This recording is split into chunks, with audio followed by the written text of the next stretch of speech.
টেলিভিশনের বেশ জনপ্রিয় অভিনেত্রী তিয়াশা লেপচা।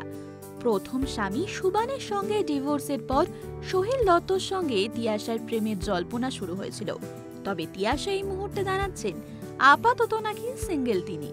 এর মাঝেই তিয়াশার একটি রিল ভিডিও দেখে নেটিজেনদের প্রশ্ন, তিয়াশা কি প্রেগনেন্ট? তিনি কি মা হতে চলেছেন? সেখানে হলুদ সালোয়ার কামিজে নীল ভট্টাচার্যের সঙ্গে দেখা গেছিল অভিনেত্রীকে, আর সেখানেই তিয়াশাকে দেখে প্রেগনেন্ট মনে করছেন নেটিজেনরা। এই বিষয়ে অভিনেত্রী নিজে জানিয়েছেন, এসব কবে হলো? না, আমি প্রেগনেন্ট নই। ওই সময়টা একটু মোটা হয়ে গিয়েছিলাম, তাই বলে লোকজন আমাকে প্রেগনেন্ট বানিয়ে দিল। তিয়াশা বলেন, ওই রিল ভিডিওটা অনেকদিন আগের। বাংলা মিডিয়ামে শুটের পর একটু ফ্রি ছিলাম, ওই সময় একটি খাওয়া দাওয়াও করেছিলাম, তাই ওরকম লাগছে। তিনি বলেন, এখন ওয়ার্কআউট করে ওজন কমাচ্ছি, প্রস্তুতি নিচ্ছি আবার কাজে ফেরার।